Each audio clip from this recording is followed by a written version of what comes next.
یہ شخص میرے اس باتوں کا جواب 30 سیکنڈ میرے لیے تھے 30 سیکنڈ میرے لیے تھے بھائی، اب مزید 10 سیکنڈ لیے. تو اس شخص نے میرے پوائنٹس کا جواب نہیں دیا. میں نے عمر کا کفر، اس نے تیمم کے آیے کی مخالفت کی، کفر ثابت کیا. اب ابو بکر عمر عثمان تینوں کا کفر ثابت کیا. پوائنٹس کا جواب نہیں دے گا نا تو مزید اس سے گفتگو نہیں کریں گے بھائی. میرے بھائی نحمد و نصلی علی رسول الکریم، اما بعد، انہوں نے کہیں بھی اب آخر میں جو حدیث پڑھی اس میں بھی ابو بکر اور عمر رضی اللہ تعالیٰ عنہ کا نام تک نہیں لیا. صرف یہ کہا کہ رسول اللہ صلی اللہ علیہ وسلم نے فرمایا کہ میرے بعد خلفاء ہوں گے. اب آپ دیکھیں بعد کے لفظ سے یہ کہہ رہا ہے کہ امیجیٹلی، بعد کے لفظ کے بعد انہوں نے مفہوم لیا، اپنا مفہوم لیتا ہے. وہی تو میں کہہ رہا ہوں، سارا یہ مفہوم لے رہا ہے یاری صاحب. اس کے پاس کوئی دلیل نہیں ہے، قرآن اور حدیث ہے. وہ اب میں اس کو بتاتا ہوں کہ عیسیٰ علیہ الصلوۃ والسلام آئے اور انہوں نے کہا کہ یاتی من بعد اسمہ احمد، سورۃ صف کی آیت ہے کہ میرے بعد میں نبی احمد آئے گا، میرے بعد میں آئے گا. وہاں بعد کے الفاظ ہیں، وہاں بھی بعد کے الفاظ ہیں کہ میرے بعد میں خلفاء ہوں گے. آپ نے ان کی معنی لے لی امیجیٹلی آفٹر رسول اللہ صلی اللہ علیہ وسلم. لیکن یہاں پر بھی من بعدی کا لفظ ہے جو عیسیٰ علیہ السلام نے لیا. تو مجھے بتاؤ رسول اللہ صلی اللہ علیہ وسلم کے بعد، رسول اللہ صلی اللہ علیہ وسلم حضرت عیسیٰ کے 600 سال بعد آئے، لیکن عیسیٰ علیہ السلام نے بعد کا لفظ وہاں پر استعمال کیا قرآن مجید کے اندر. تو یہ آپ کیسے کہتے ہیں کہ امیجیٹلی ہونا چاہیے؟ بعد تو 600 سال رسول اللہ صلی اللہ علیہ وسلم بعد میں آیا ہے، اس کو سارا کچھ پتا ہے، لیکن اس کے پاس کوئی دلیل نہیں ہے قرآن مجید میں. اب یہ بھاگنے کی کوشش کر رہا ہے، یہ پھنس چکا ہے کہ اس لیے وہ کہہ رہا ہے کہ جواب نہیں دے گا، اور میں نے آپ کو جواب دے دیا ہے. اور اب یہ بھاگنے کے چکر میں ہے کیونکہ بہت بری طرح یہ پھنسا ہے. آج تک کوئی بندہ اس کے ساتھ نہیں ٹکرایا ہوگا. یہ اپنے مفہوم اور اپنی تشریح ساری پیش کرتا ہے، لیکن یہاں پر آ کے اب وہ پوری طرح الحمدللہ پھنس چکا ہے کہ وہ جو ہے نا. پھر آپ دیکھیں قرآن مجید کی یہ رسول اللہ صلی اللہ علیہ وسلم کی، اب میں حدیث پڑھتا ہوں، حدیث کہ قال رسول اللہ صلی اللہ علیہ وسلم، 10 صحابہ تھے، ترمذی اور مسند احمد میں حدیث ہے. رسول اللہ صلی اللہ علیہ وسلم نے فرمایا ابو بکر فی الجنہ، بالکل میں آپ کی طرف آتا ہوں میرے بھائی. ابو بکر فی الجنہ، عمر فی الجنہ، عثمان فی الجنہ. 10 صحابہ کے لیے رسول اللہ صلی اللہ علیہ وسلم نے. دیکھو میں نے نام لے کر بتا رہا ہوں، عمر، ابو بکر، اس طرح سے یہ آپ مفہوم نہیں چلے گا. جب میں نام لیتا ہوں تو آپ ان کو کینسل کریں نام کے ساتھ، درمیان میں نہ بولیں، نام نہ لیں. آپ درمیان میں اختلاف، درمیان میں نہ آئیں، درمیان میں نہ آئیں، اپنے ٹائم پر بولیں، اپنے ٹائم پر بولیں میرے بھائی. حوالہ دیں اور سند ہے تو پڑھیں جو کریں، یہ ترمذی کی حدیث نمبر بتا دیتا ہوں میں آپ کو. ترمذی حدیث نمبر 3684 اور مسند احمد میں 1611. پھر دوسری حدیث ہے، ایک نہیں ہے بہت حدیث ہیں. عمر بن عاصم، صحیح بخاری کی روایت ہے، جلد نمبر 2 صفحہ نمبر 306. تو میں نے پوچھا ای الناس احب الیک، اے اللہ کے رسول سب سے زیادہ آپ کو محبوب کون سے ہیں؟ قال عائشہ، تو کہا کہ عائشہ صدیقہ. فقلت من الرجال، عمر بن عاص کہتے ہیں پھر میں نے کہا آدمیوں میں سے کون ہے؟ فقال ابوہا، تو اس کے والد صاحب. قلت ثم من، پھر میں نے کہا اس کے بعد کون ہے؟ تو رسول اللہ صلی اللہ علیہ وسلم نے فرمایا عمر. یہ بخاری کی حدیث ہے. پھر یہ تو بہت ساری رسول اللہ صلی اللہ علیہ وسلم کی حدیث ہے جو میں پیش کر سکتا ہوں، اور نام لے کر کر رہا ہوں. نام لے کر جب کوئی چیز بیان کرے نا، اس کو نام لے کر سے کینسل کرو. جب نام لے کر کوئی بندہ بات کرے تو آپ اسے تشریح سے جو ہے نا، تشریح سے کینسل نہ کریں. نام والی چیز کو نام لے کر ہی کینسل کیا جا سکتا ہے. رسول اللہ صلی اللہ علیہ وسلم کا فرمان وہی ہے، آپ کی تشریح وہی نہیں ہے. محمد صلی اللہ علیہ وسلم فرماتے ہیں ان اتبع الا ما یوحى الی، میں وحی کے علاوہ کسی چیز کی پیروی نہیں کرتا. آپ کی تشریح، آپ کی مفہوم ہے، آپ کی سمجھ ہے، یہ وحی نہیں ہے. آپ وحی سے رسول اللہ صلی اللہ علیہ وسلم کے قول سے رسول اللہ صلی اللہ علیہ وسلم کی بات ختم کریں. نبی فرماتے ہیں جنت ہے ابو بکر عمر، آپ ان کو کینسل رسول اللہ صلی اللہ علیہ وسلم کی حدیث سے کریں، نہ کہ اپنی طرف سے. میرے بھائی آپ رسول اللہ صلی اللہ علیہ وسلم کی بات، حدیث جو ہے وہ وحی ہے، اور آپ کا سوچ سمجھ وہی نہیں ہے، غیر وہی ہے. غیر وہی کو آپ وہی سے کیسے کینسل کر سکتے ہیں؟ تو یہ بات غلط ہے میرے بھائی. اس کے بعد وہ جو تیمم والا جو ہے، اور ہاں وہ اس لیے نہیں، میں حدیث نہیں پڑھی نا بھائی، اس نے ترمذی کی حدیث نہیں پڑھی، میں نے کہا پوری حدیث پڑھو نا، کیوں نہیں پڑھی؟ وہ میرے بھائی شرط کے خلاف ہے. میں شرط پر پابند رہوں گا. جو شرط رکھا ہے کہ حدیث ہو مرفوع ہو، وہ حدیث مرفوع نہیں ہے، رسول اللہ سے ثابت نہیں ہے کہ رسول اللہ صلی اللہ علیہ وسلم نے کہا ہو کہ عمر کو تیمم کرنا نہیں آتا. نبی علیہ الصلوۃ والسلام سے ثابت کریں. یہ میں نے شروع کے اندر شرط رکھی تھی اور آپ مان گئے تھے. اب آپ اس شرط سے نہ ہٹے میرے بھائی. پھر آپ نے کہا کہ غلام محمد مرزا کے لیے بھی تو جو ہے نا رسول اللہ صلی اللہ علیہ وآلہ وسلم نے نہیں فرمایا نا کہ وہ کافر ہے، یہ تو لوگوں نے فرمایا ہے نا. ہاں لوگوں نے فرمایا. یہ اس وقت صحیح ہوگا جب نبی کریم علیہ الصلوۃ والسلام کی طرف سے کوئی بیان نہ ہوتا. ادھر رسول اللہ صلی اللہ علیہ وسلم کے لیے بیان موجود ہے کہ ابو بکر عمر، ایک نہیں کئی حدیثیں احادیث ہیں ان کی بھری پڑی ہیں کتب احادیث. لہذا وہاں پر تشریح نہیں چلے گی، فہم نہیں چلے گا، کیونکہ وہاں حدیثیں اور قرآن مجید کے میں نے آیتیں پڑھی ہیں. اب آپ کو حدیث رسول سے کاٹیں. رسول کی بات کو رسول کاٹ سکتا ہے، رسول کو بات کو اللہ جاری نہیں کاٹ سکتا. میرے بھائی غور کریں، یہ رسول کا بات جو ہے یہ سپیریم کورٹ سے بھی افضل ہے. صحابہ کی بات ہائی کورٹ ہے، علماء کی بات سیشن کورٹ ہے. سیشن کورٹ ہائی کورٹ کو نہیں کر سکتی، ہائی کورٹ سپیریم کورٹ کو نہیں کر سکتی. اور رسول اللہ صلی اللہ علیہ وسلم کی بات تو سپیریم کورٹ سے بھی افضل ہے، شریعت کورٹ ہے. تو رسول اللہ صلی اللہ علیہ وسلم کی بات کو کہ جنتی نہیں ہے رسول ہی کاٹے گا. آپ اپنے تشریحات سے نہ کاٹیں. کیوں کہ وہ آپ تو عالم ہے، صرف آپ کی بات صرف جو ہے نا وہ سیشن کورٹ کا فیصلہ ہے. سیشن کورٹ کے فیصلے سے شریعت کو کورٹ کو کیسے آپ چیلنج کر سکتے ہیں؟ پھر میں آتا ہوں، مجید فرماتا ہے فَإِن تَابُوا وَأَقَامُوا الصَّلَاةَ، وہ لوگ جو توبہ کریں اور نماز کو قائم کریں، وَآتَوُا الزَّکَاۃَ اور زکوٰۃ ادا کریں، فَإِخْوَانُکُم فِی الدِّین، وہ تمہارے دینی بھائی ہیں. سورۃ توبہ آیت نمبر 11 ہے. ابو بکر اور عمر نماز بھی پڑھتے تھے اور زکوٰۃ بھی دیتے تھے. اب قرآن مجید کہتا ہے کہ یہ لوگ دینی بھائی ہیں، تو آپ ان کو دینی بھائی سے کیسے نکال سکتے ہیں؟ جب رسول اللہ صلی اللہ علیہ وسلم نے عمر کو کہا کہ تم جو ہے وہ مسلم ہو صلح حدیبیہ کے موقع پر، وہاں آپ نے دھوکہ دیا.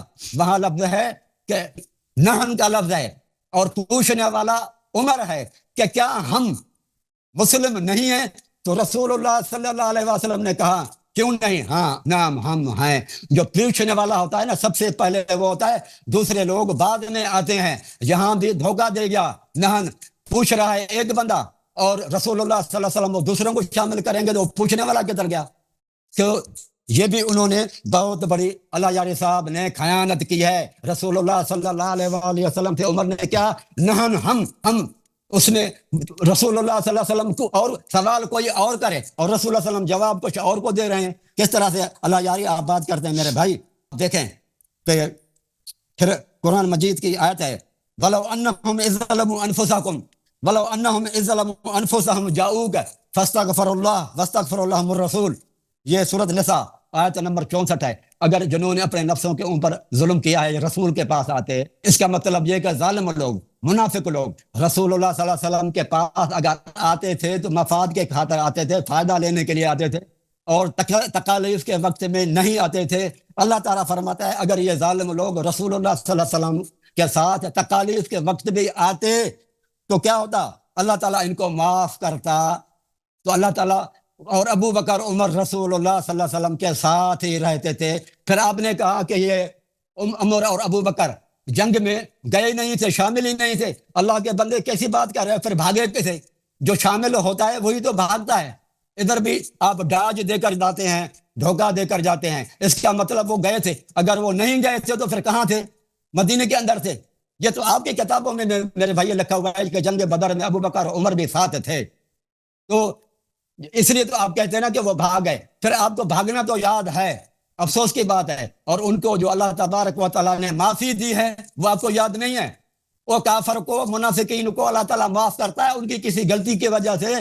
مومن کو اللہ تعالیٰ غلطی پر معاف کرتا ہے، یا کافر اور منافقین اور مرتدین کو معاف کرتا ہے غلطی کے اوپر. یہ بھی آپ کو پتہ نہیں ہے. آج آپ کا حشر انشاءاللہ العزیز دنیا دیکھے گی. اللہ یار صاحب ایسا انشاءاللہ العزیز آپ کے اوپر میں قرآن مجید پڑھ رہا ہوں، آپ کے پاس کوئی جواب نہیں ہوگا انشاءاللہ العزیز. اللہ تبارک و تعالیٰ فرماتا ہے چنا صاحب ٹائم فنش ہو گیا، آپ کا ٹائم میرے پورا پاس ہو تو گیا. ذخیرہ ہے بہت قرآن مجید کی آیتوں کا آج. اوکے جناب. بسم اللہ الرحمن الرحیم. محترم ناظرین، یہ شخص کہتا ہے کہ اللہ تعالیٰ کافر کو معاف نہیں کرتا. اللہ تعالیٰ نے قرآن مجید گناہ کی وجہ سے کہا میں نے، گناہوں کی وجہ سے نہیں کہا. پلیز ثابت کا. اچھا خاموش ہو جانا یار، بولنے دے بیچ میں نہ بولا کریں. چنا صاحب بیچ میں نہ بولا کریں. چنا صاحب بیچ میں نہ بولا کریں نا. دیکھیں بسم اللہ الرحمن الرحیم، یہ کہتا ہے کہ اللہ تعالیٰ کافر منافق کو معافی نہیں دیتا. معافی دو قسم کے ہوتے ہیں. ایک دفعہ ہوتا ہے توبہ قبول کرنا، کہ اللہ تعالیٰ کسی کا توبہ قبول کر لیتا ہے، وہ صرف مومن کے لیے ہوتا ہے جو توبہ کر لیتا ہے. ایک دفعہ ہوتا ہے کہ اللہ تعالیٰ دنیا میں عذاب نہیں کرتا. اس طرح کا عفو قرآن مجید میں بنی اسرائیل کے لیے بہت زیادہ. ان کے دل میں بچڑے کی محبت تھی، بچڑے کی وہ عبادت کرنا چاہتے تھے. موسیٰ علیہ السلام نے بچڑے کو توڑا تھا، اس کے باوجود مختلف مقامات پر اللہ تعالیٰ نے کہہ دیا کہ میں نے ان کو معاف کر دیا. وہ معاف کرنا جب حالانکہ وہ اب مشرک بھی ہیں، نبی اللہ موسیٰ علیہ السلام کی اذیت بھی کرتے ہیں، بچڑے سے ابھی تک بچڑے پر ان کا ایمان بھی ہے. یہ صحابہ کو جو عفو ملی ہے نا، باغنے والوں کو کہتے ہیں، باغنے والوں کو عفو ملی ہے، وہ بنی اسرائیل والی عفو ملی ہے. اس پہ ہمارا مناظرہ ہوا تھا یہاں پہ ان کے عالم دین سے. وہ آپ سے 10 گنا پڑھے لکھے تھے، وہ جواب نہیں دے سکے تھے اس مسئلے پر. کہتے تھے ابوبکر عمر بدر میں ساتھ تھے. ہم بھی کہتے ہیں ساتھ تھے، لڑائی نہیں کیا نا. آپ نے قتال والی آیت پڑھی ہے. قتال کا مطلب ہے لڑائی میں حصہ لینا. انہوں نے لڑے نہیں ہے نا. آپ دکھائیں کہ یہاں پہ کہاں پہ لڑے. ہم تو نہیں کہتے بدر احد میں نہیں تھے، ہم بدر احد میں تھے. یہ غنائم لینے کے لیے آئے تھے، غنائم لینے کے غرض سے آئے تھے. یہ کوئی انہوں نے جنگ میں حصہ تو نہیں لیا تھا. آپ دکھائیں کہ لڑائی دکھائیں کہ وہاں پہ کہاں پہ انہوں نے لڑے. جہاد کس چیز کا نام ہے؟ جہاد اس کا مطلب یہ نہیں کہ آپ ادھر آ جائیں اور لڑے نہیں. اگر آپ میدان میں آئے، آپ نے تلوار اٹھایا، کسی کو زخمی کیا ہے، وار کیا ہے، تو پھر آپ نے قتال کیا نا، لڑائی کیا. وہ تو آپ دکھا نہیں سکے. کہتے صرف آئے تھے جی. وہ آئے تھے، وہ منافق آتے تھے، کیونکہ ان کو وہ ملتے تھے ان کو غنائم ملتے تھے. یہ انہوں نے کہا کہ ابوبکر عمر نماز پڑھتے تھے، اس لیے وہ مسلمان ہیں. بھئی آپ کے بھائی وہ جو ہیں قادیانی، وہ بھی تو نماز پڑھتے ہیں نا، تو ان کو آپ کیوں کافر کہتے ہو؟ کہتے ہیں جو قرآن نماز پڑھے زکات دے تو وہ مسلمان ہے. تو قادیانی بھی کرتے ہیں نا، کیوں ان کو کافر کہتے ہو؟ کیونکہ انہوں نے قرآن کی مخالفت کی. انہوں نے تیمم کی مخالفت کی تھی یا نہیں کی تھی؟ تیمم کی مخالفت کیسے جواب دیا؟ کہتے ہیں اس میں ابوبکر کا اور رسول صلی اللہ علیہ وسلم کی حدیث، یہ بالاجماع صحیح حدیث ہے. میں نے کئی حدیث دکھا دی کہ رسول صلی اللہ علیہ وسلم نے پانی نہ ہو تو تیمم کا حکم دیا ہے. قرآن کی آیت ہے کہ تیمم کیا کرو. اس سے میں کیا زیادہ دکھاؤں؟ عمر جو اس کے مخالفت کر رہا ہے، کہہ رہا ہے کہ تم نماز نہ پڑھو. جو قرآن کی مخالفت کرے، سنت قطعیہ متواترہ کی مخالفت کرے، وہ کیسے مسلمان ہو سکتا ہے؟ یہ میں سمجھا دے. کہتا ہے اس میں یہ حدیث مرفوع نہیں، یہ مسلم کی حدیث نہیں ہے، بالاجماع صحیح حدیث ہے اور اس میں کوئی شک ہی نہیں ہے. اچھا، اس کے علاوہ انہوں نے کہا کہ بھائی حدیث میں یہ تو نہیں ہے کہ فوراً جو خلفاء نبی صلی اللہ علیہ وسلم کے بعد آئیں گے وہ کیا ہوں گے؟ وہ کافر ہوں گے. پہلی بات یہ ہے میرے محترم ناظرین، اس نے حدیث پڑھی ہے کہ ابوبکر فی الجنہ، ابوبکر جنت میں ہے، ٹھیک ہے نا. تو یہ حدیث کے الفاظ ہی سے پتہ چلتا ہے کہ جھوٹی حدیث ہے، کیونکہ نبی صلی اللہ علیہ وسلم ابھی حیات میں نہیں کہہ سکتے ابوبکر جنت میں ہے. وہ اس طرح نہیں کہہ سکتے. واضح ہے کہ یہ ابوبکر کے وفات کے بعد بنی ہے. عمر فی الجنہ، یہ حدیث وضع ہوئی ہے عمر کے وفات کے بعد، کیونکہ جو شخص دنیا میں ہے اس کو نہیں کہتے یہ جنت میں ہے. وہ اس کو آپ کہہ سکتے ہیں کہ یہ جنت میں محشور ہوگا، یہ جنت میں جائے گا، یہ کہہ مرنے کے بعد جنتی ہوگا، یہ کہہ سکتے ہیں. ابھی نبی صلی اللہ علیہ وسلم ادھر، ابوبکر عمر یہ سب ساتھ ہیں، وہ کہتے ہیں فلان فلان فلان جنت میں ہے، وہ تو ابھی ادھر ہی ہیں. یہ کیسے کہہ سکتا ہے؟ تو واضح بات ہے کہ جھوٹے آدمی کے حافظہ نہیں ہوتا. یہ حدیث جھوٹی حدیث ہے، ان لوگوں نے گڑی ہے کہ ابوبکر فی الجنہ، عمر فی الجنہ، عثمان فی الجنہ. اور بھائی ابھی یہ تو دنیا میں ہے، نبی صلی اللہ علیہ وسلم میں حیات میں یہ کہہ نہیں سکتے. نبی صلی اللہ علیہ وسلم یہ کہہ سکتے ہیں کہ یہ لوگ انشاءاللہ جنت میں محشور ہوں گے میرے ساتھ، یہ کہہ سکتے ہیں. یہ تو وہ الفاظ تو نہیں تھے. یہ کتاب اچھا یہ حدیث جھوٹی ہے، واضح دیکھیں. یہ الاستیاف فی معرفت الاصحاب ابن عبد البر کی جلد نمبر 1، یہاں پہ کہتا ہے کہ یہ اس کتاب کے سارے احادیث میں نے بہت ہی معتمد احادیث سے لیے ہیں. پھر جلد نمبر 2 میں ملاحظہ کریں، یہاں پہ دیکھیں ولا يختلف العلماء الثقات في ان مروان قتل طلحة يومئذ وكان في حزبه. علماء ثقات کا اختلاف ہی نہیں ہے. مروان نے طلحہ عشرہ مبشرہ میں سے اس کو قتل کیا. کیا قتل کیا؟ جنگ جمل کے دوران قتل کیا. اب پتہ ہے کس لیے قتل کیا؟ مروان جو عثمان کا داماد بھی تھا، اس کا وزیر اعظم بھی تھا. کس لیے قتل کیا؟ اس کے حدیث بہت زیادہ ہے. اس کو مروان نے طلحہ کو اس لیے قتل کیا کیونکہ عثمان کا قاتل ہے. ملاحظہ کریں میں آپ کو احادیث اس کی بہت زیادہ، کتاب المصنف فی الاحادیث والآثار جلد نمبر 6، یہاں پہ کان مروان مع طلحہ فی یوم الجمل فلما اشتکت الحرب قال مروان لا اطلب الثاری بعد اليوم. جب جنگ جمل شروع ہوا ہے تو مروان اور طلحہ ایک ہی لشکر میں تھے، عائشہ کے لشکر میں.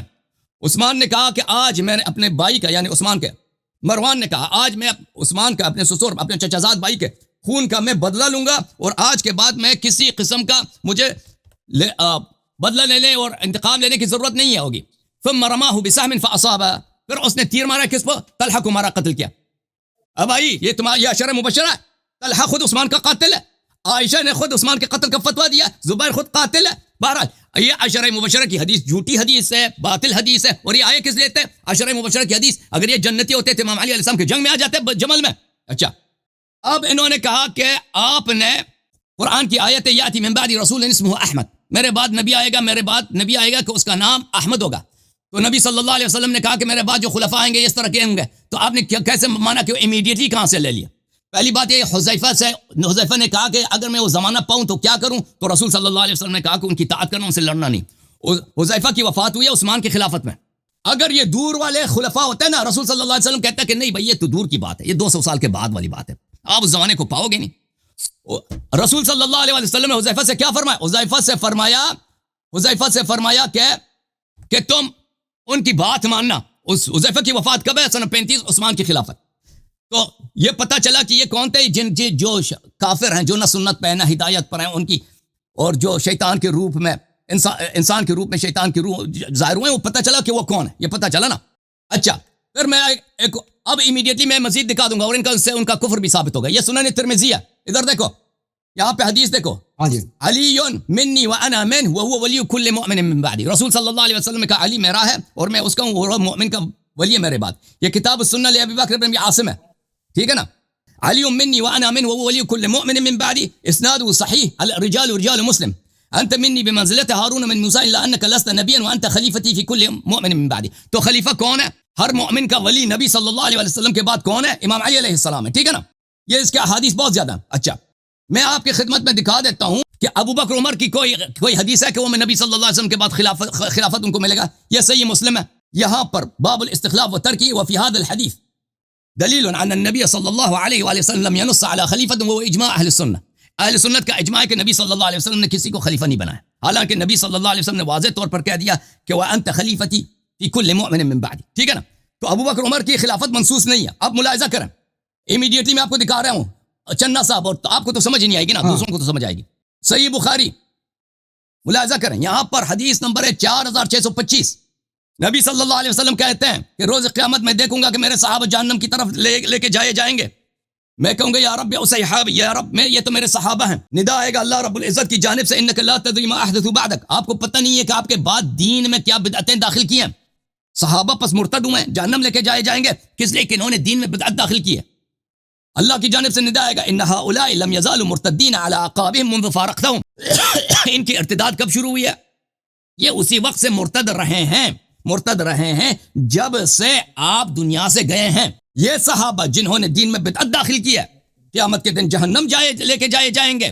ان کے ارتداد کس وجہ سے؟ ارتداد سے یہ کہ انہوں نے دین میں بدعت داخل کی ہے. یہ کیا بعد میں مرتد ہوئے تھے زکات نہ دینے کی وجہ سے؟ نہیں. لم يزالوا مرتدین على اعقابهم منذ جو ہی، یہ اس کو عربی تو سمجھ نہیں آتی نا، کہتا کہ مجھے عربی کی کیا ضرورت ہے. منذ فارقتم، جو ہی آپ دنیا سے گئے ہیں آپ یہ اسی زمانے سے مرتد رہے ہیں. اور بھائی جو ہی نبی صلی اللہ علیہ وسلم دین سے دنیا سے گئے، اس زمانے میں کون سی کیا بدعت دین میں داخل ہوئی ہے؟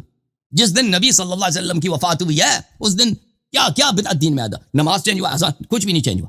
اس دن ابو بکر عمر نے خلافت بنائی تھی، ثقیفہ بنی ساعدہ میں ان کی بیعت کرائی گئی تھی، ٹھیک ہے نا. یہ دیکھو صحیح بخاری بشرح اردو ترجمے کے ساتھ. میں کہوں گا یا رب یہ تو میرے ساتھی ہیں. اچھا یہ ان لوگوں نے آپ کے بعد، آپ کو کیا معلوم، آپ جانتے ہیں ان لوگوں نے آپ کے بعد کیا نئی باتیں نکالی تھیں، یعنی بدعتیں. جب تم ان سے جدا ہو گئے تھے تو یہ لوگ اپنی ایڑیوں کے بل اسلام سے برگشتہ ہوئے تھے. جو ہی آپ کی وفات ہوئی ہے اسی وقت سے انہوں نے دین میں بدعت داخل کیا ہے اور یہ دین سے خارج ہو گئی. بخاری میں بھی ہے، مسلم میں بھی ہے، اور اس کی کئی روایت بہت زیادہ مختلف طرق سے موجود ہیں.